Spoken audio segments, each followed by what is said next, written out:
Right now, the phone in your pocket, or sitting on the table beside you, knows exactly where you are. It knows where you were this morning. It knows where you went last week. It knows your daily routine, your commute, your doctor's office, your place of worship, your political meetings, your private conversations, and in many cases, that information has been legally shared with government agencies, without a warrant, without your knowledge, and without your consent. This is not a conspiracy theory. This is documented. This is happening right now, and the app responsible is almost certainly on your phone. To understand how this happened, you need to understand how the modern data economy works. Every app on your phone, from your weather app to your flashlight app to your favorite game, requests permissions when you install it. Location, contacts, microphone, camera, storage. Most people tap allow without reading a single word of what they are agreeing to.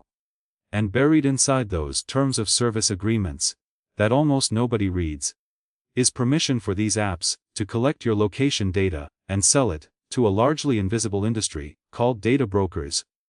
Data brokers are companies that exist for one purpose: collecting personal data from apps and digital services, packaging it, and selling it to whoever will pay for it, including government agencies, including law enforcement, including intelligence services. And here is the critical legal detail that makes all of this possible. The Supreme Court ruled in 1979 in Smith v. Maryland that information you voluntarily share with a third party has no Fourth Amendment protection. This is called the third-party doctrine, and it is the legal foundation that allows your location data shared with an app to flow directly to government agencies without a warrant. Let me be specific about exactly what is documented. Program 1: The Data Broker Pipeline. In 2020, the Wall Street Journal and multiple investigative outlets documented how the U.S. military, including the Defense Intelligence Agency, was purchasing location data collected from ordinary smartphone apps without obtaining a warrant. The data came from a company called Babel Street, which aggregated location information from apps that users had installed on their phones, often apps completely unrelated to location services like games, weather apps, and prayer apps. Yes, prayer apps. In 2021, a Catholic news outlet reported that a Catholic priest had been identified and outed using location data purchased from a Catholic prayer app called Grinder. Wait, that was a different case, using location data purchased from a Catholic prayer app called Confide and cross-referenced with other commercial location data. The data broker pipeline connecting ordinary smartphone apps to government agencies is real, documented, and operating right now. Program 2: Google and Apple Government Data Requests.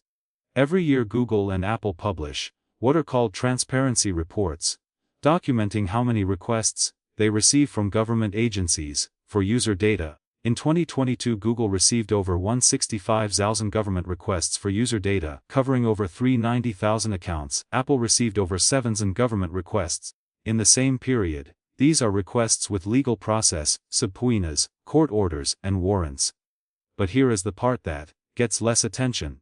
Both companies also receive what are called geofence warrants, where law enforcement provides a geographic location and time, and requests the identity of every device that was present in that area during that time. No specific suspect, no specific target, just everyone who was there.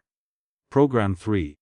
Stingray devices. Law enforcement agencies across the United States, from local police department agencies, use devices called Stingrays, also known as imensi catchers, which mimic cell phone towers, tricking every nearby phone into connecting to them and revealing the phone's location and identity. Stingrays do not just capture the target's phone. They capture every phone in the vicinity. Your phone, your neighbor's phone, everyone at the protest, everyone at the political meeting, everyone at the doctor's office. Documents obtained through Freedom of Information requests have revealed that Stingray use is far more widespread than most Americans realize, with many local police departments using them routinely and signing non-disclosure agreements with the FBI that prevented them from even disclosing their use in court proceedings. Program 4. The Hemisphere program. This one is perhaps the most striking of all. For years the US government ran a program called Hemisphere, in which AT&T employees were embedded directly inside Drug Enforcement Administration offices, providing law enforcement with access to a database of trillions of phone call records.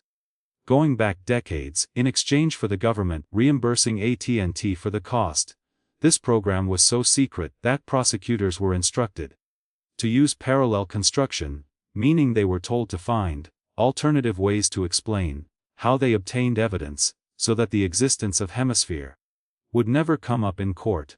The program was first revealed by The Guardian in 2013. It continued operating for years afterward. So which apps are the biggest location data risks on your phone right now? Research from privacy organizations including the Electronic Frontier Foundation and published academic studies have identified several categories of high-risk apps.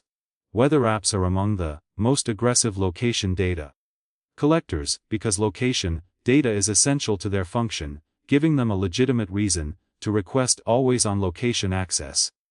Free games frequently request location permissions that have no relevance to gameplay, and monetize that data through broker relationships. Flashlight apps have historically been among the most notorious examples of apps requesting far more permissions than their function requires. Religious and prayer apps, as documented in multiple published investigations, have been found to share location data with brokers. Coupon and retail apps collect precise location data to build profiles of your shopping behavior, which can reveal far more about your life than most people realize. The specific apps that share data with government agencies through brokers are not always publicly known, because data broker relationships are rarely disclosed in plain language terms of service. But the category risk is documented, and the legal framework that allows it has never been successfully challenged at the Supreme Court level in the context of modern smartphone data. Here is exactly what you can do right now to significantly reduce your location data exposure. Step 1. Audit your location permissions. On iPhone, go to Settings, Privacy and Security. Location Services. You will see every app that has requested location access. For each app, ask yourself, does this app genuinely need my location to function? If the answer is no, change it to never. If it only needs location while you are using it, change it to while using app.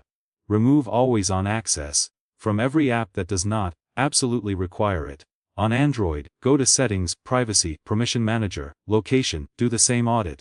Step 2. Disable ad tracking. On iPhone, go to Settings, Privacy and Security, Tracking, turn off Allow apps to request to track. This limits the ability of apps to build advertising profiles linked to your identity. On Android, go to Settings, Google Ads, delete advertising ID. Step 3. Review app permissions broadly. While you are in your privacy settings, review all permissions, not just location, microphone, camera, contacts. Remove access from any app that does not genuinely need it. Step 4. Be selective about what you install. Every app you install is a potential data collection point. Before installing any free app, ask, how does this app make money? If the answer is not immediately obvious, the answer is probably your data. Step 5. Consider a VPN. A virtual private network does not stop location data collection by apps, but it does encrypt your internet traffic and prevents your internet service provider from building a profile of your browsing behavior. Use a reputable paid VPN service. Free VPN services have their own documented data collection issues. Step 6. Understand your rights. The legal landscape around smartphone location data is actively evolving. In 2018, the Supreme Court ruled in Carpenter v. United States that obtaining historical cell site location data requires a warrant. That was a significant step forward, but it left many questions unanswered, including whether the third-party doctrine still applies to data voluntarily shared with apps. Organizations like the Electronic Frontier Foundation and the ACLU are actively litigating these questions. Staying informed about how the law evolves is itself a form of protection. Step back and look at what we have just described, a legal framework from 1979. Written before smartphones existed, before apps existed, before the data broker industry assisted being used to justify warrantless government access to the most detailed location records, ever created in human history. The founders of this country wrote the Fourth Amendment to protect citizens from unreasonable government searches. They could not have imagined a device that tracks your every movement, every minute of every day, and voluntarily transmits that information to dozens of companies, some of whom sell it to government agencies, without a warrant ever being issued. The question of whether that constitutes an unreasonable search is one of the most important legal questions of our generation, and it is being decided right now in courtrooms across America, while most Americans go about their daily lives, phone in pocket, completely unaware. Go check your location permissions right now and come back and tell me how many apps had always-on location access that you never knew about. I read and reply to every single comment, and share this with someone who needs to know. Because most people carrying a smartphone right now have no idea how much of their daily life is being legally recorded. This is Government Files USA. We open the files they never wanted you to read. Subscribe, new file every single week. Next week, the CIA mind control program they tried to erase from history, and why the documents they destroyed tell us more than the ones that survived. Stay informed.